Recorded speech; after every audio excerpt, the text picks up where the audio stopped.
Bonjour à tous, au menu les Fiat 500 et 500C bicylindres, l'ultime Dodge Viper, la Pagani Zonda Air Star du Ring et enfin de la F1 avec Jean-Louis Moncet et les pilotes McLaren.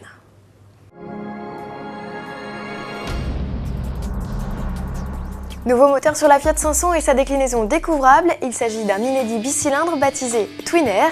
Le bloc d'une puissance de 85 chevaux affiche des émissions de CO2 réduites de 30% comparé à son homologue 4 cylindres de 69 chevaux.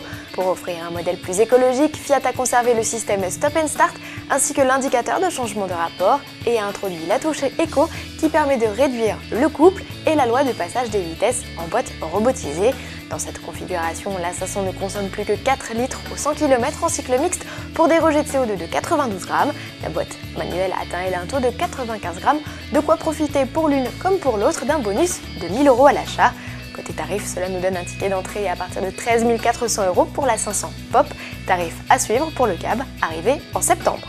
400 amoureux de la Viper se sont donné rendez-vous à l'usine de Corner Avenue de Détroit pour célébrer avec le directeur de la marque et le directeur du site de production la sortie des chaînes de l'ultime Viper. Les clés de l'auto ont été remises à Dan Rowe, une Texane qui dispose déjà de 40 modèles de la marque. C'est la plus grande collection de Viper pour un particulier.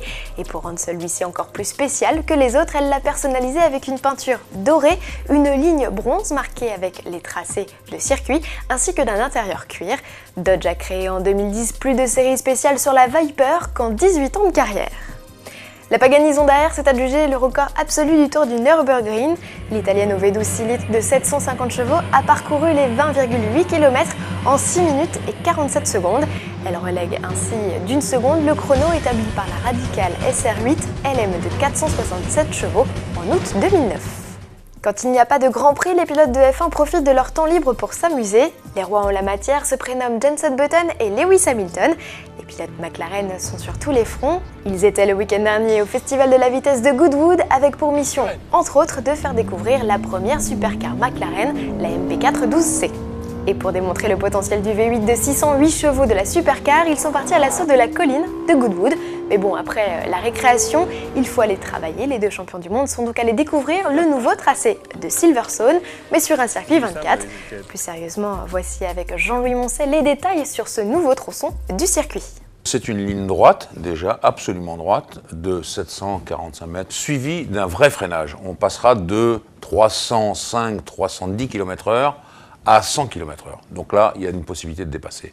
C'était fait, ça, pour améliorer le spectacle, et bien entendu, je crois que ça va l'améliorer. Attention, ça change complètement Silverstone. Les grandes courbes très difficiles restent, mais le temps autour va croître de 10 secondes. C'est ce que les simulations de Renault et de Mercedes semblent donner. À demain!